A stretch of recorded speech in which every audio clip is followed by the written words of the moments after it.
여러분, 안녕하세요. 5단원 소리의 성질 마지막 시간입니다. 소리의 성질을 정리해 볼까요? 과학책 112에서 113쪽, 실험 관찰은 58에서 61쪽입니다. 오늘은 소리의 성질에 대한 개념을 정리해 보기 위해 먼저 생각 그물로 배운 내용을 떠올려 보도록 하겠어요. 다음으로 실험 관찰에 배운 내용을 정리해 보고 단원 마무리 문제를 풀어보도록 하겠습니다. 그럼 시작해 볼까요? 첫 번째 활동 배운 내용 떠올리기입니다. 5단원 소리의 성질 단원에 들어가면서 우리는 먼저 물체에서 소리가 날 때의 공통점은 무엇인지 알아보았어요. 소리가 나는 스피커에 손을 대보니 떨림이 느껴진다는 걸 알 수 있었고, 소리가 나는 소리굽새의 떨림 때문에 물이 튄다는 것도 실험을 통해 확인했네요. 이를 통해 물체에서 소리가 날 때의 공통점은 물체가 떨린다는 것이라는 걸 배웠어요. 다음으로 소리의 세기와 높낮이에 대해서도 공부했죠. 소리의 세기란 소리의 크고 작은 정도를 말하고, 소리의 높낮이란 소리의 높고 낮은 정도를 말해요. 소리의 세기를 비교해 보기 위해 북 위에 좁쌀을 올려놓고 쳐봤어요. 작은 북을 약하게 치면 북이 작게 떨리면서 좁쌀이 낮게 튀어오른다는 것을, 작은 북을 세게 치면 북이 크게 떨리면서 좁쌀이 높게 튀어오른다는 것을 관찰할 수 있었죠. 그런가 하면 펜플룻은 관의 길이에 따라 소리의 높낮이가 달라지고, 실로폰은 음판의 길이에 따라 소리의 높낮이가 달라진다는 것을 실험을 통해 확인할 수 있었습니다. 이렇게 소리의 세기는 큰 소리와 작은 소리, 소리의 높낮이는 높은 소리와 낮은 소리로 나뉠 수 있다는 걸 배웠죠. 다음으로 소리는 무엇을 통해 전달되는지 알아보았어요. 교실에서 친구의 이름을 부를 때와 같이 기체를 통해서도 전달이 되고, 땅 속에서 걸음소리가 들리는 것처럼 고체를 통해서도 전달된다는 걸 배웠어요. 그런가 하면 잠수부가 배에서 나는 소리를 들을 수 있는 것으로 보아 액체를 통해서도 전달된다는 걸 알 수 있었죠. 이렇게 소리는 공기, 철, 물 등과 같이 여러 가지 물질을 통해 전달된다는 걸 배웠네요. 다음으로 소리가 물체에 부딪히면 어떻게 되는지 실험을 통해 알아보았어요. 아무 판도 없을 때 스피커의 소리는 작게 들리는 반면, 나무판을 대보니 스피커의 소리가 비교적 크게 들린다는 것을 알 수 있었어요. 이를 통해 소리가 물체에 부딪히면 반사된다는 걸 공부했네요.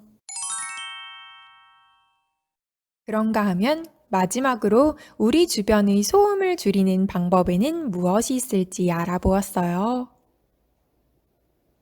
다음과 같이 소리가 잘 전달되지 않는 물질을 음악실 벽에 붙일 수도 있고, 도로에서 생기는 소리를 반사하는 도로 방음벽을 설치할 수도 있다고 했죠. 이렇게 우리 주변의 소음을 줄이기 위해서는 소음을 일으키는 원인을 없애거나 소리의 전달을 막을 수 있어요. 또 소리의 반사를 이용해 소음을 줄일 수도 있겠죠.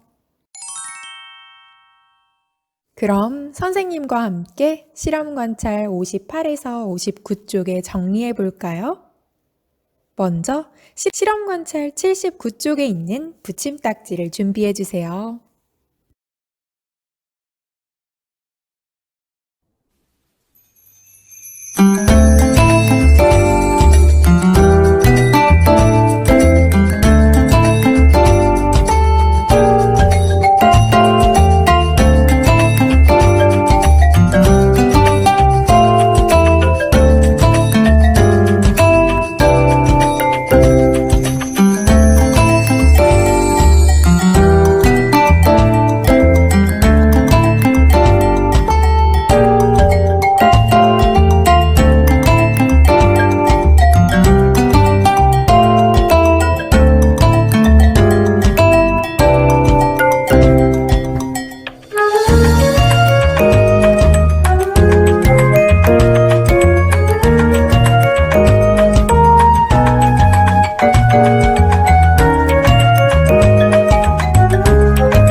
그렇다면 이제 단원 마무리 문제를 풀어보도록 하겠습니다.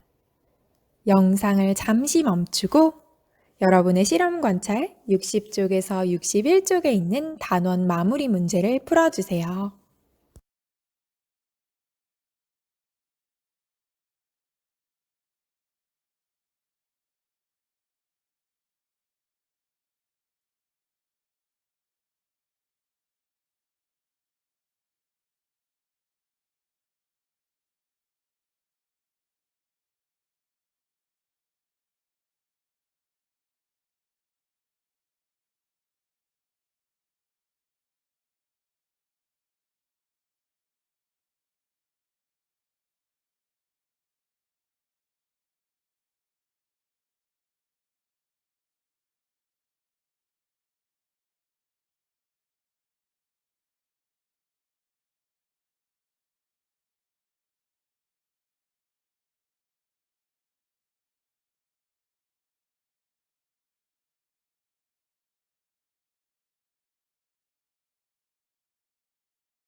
(1번입니다) 다음을 보고 소리가 나는 물체들의 공통점을 써봅시다.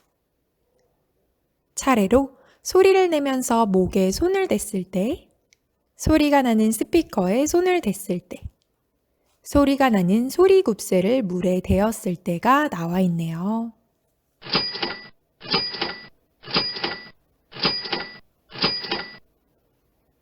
맞아요. 이러한 물체들의 공통점은 물체가 떨린다는 거겠죠.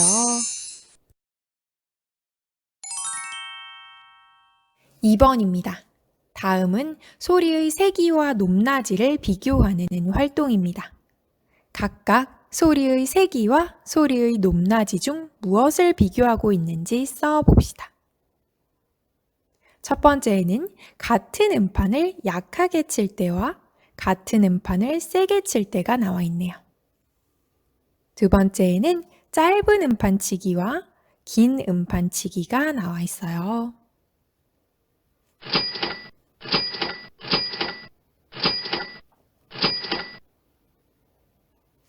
네, 맞습니다. 같은 음판을 약하게 치고 세게 치는 것은 소리의 세기를 의미하는 거겠네요.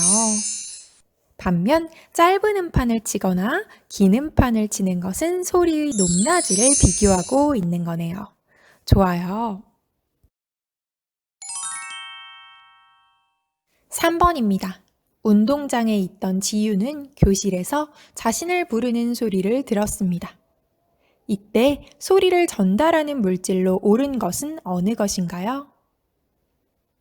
1번 돌, 2번 물, 3번 흙, 4번 공기, 5번 햇빛입니다.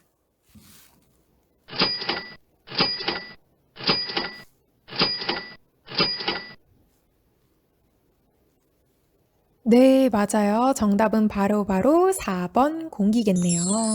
사람이 말을 할 때 목이 떨리면서 주변의 공기도 떨린답니다. 이때 소리는 공기를 통해서 듣는 사람의 귀까지 전달되죠. 4번을 확인해 볼까요? 다음 그림에서 소리가 반사되는 성질과 관련이 적은 것을 찾아보고 그 까닭을 써봅시다. 1번 그림은 텅 빈 체육관에서 박수 소리가 되돌아오는 경우, 2번 그림은 소음을 줄이는 방음벽을 설치한 경우, 3번 그림은 실전화기로 친구와 이야기하는 경우네요.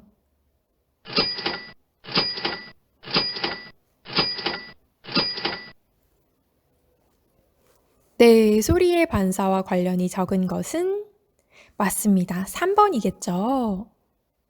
실전화기는 실의 떨림으로 소리가 전달되는 성질을 이용한 것이었어요.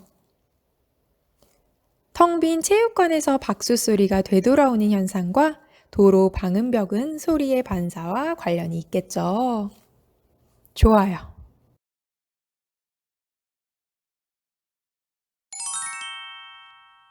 5번입니다. 내가 만약 과학자라면 소리를 잘 듣지 못하는 친구를 위해 어떤 도움을 줄 수 있을지 써봅시다.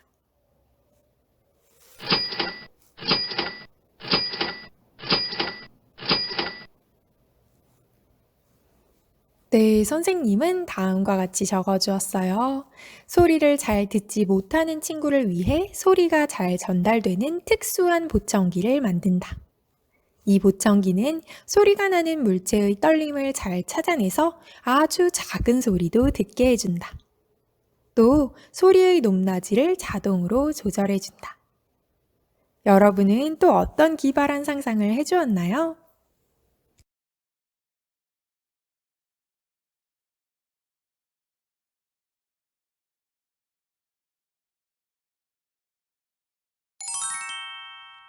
여러분, 그동안 마지막 단원까지 공부하느라 모두 수고했어요.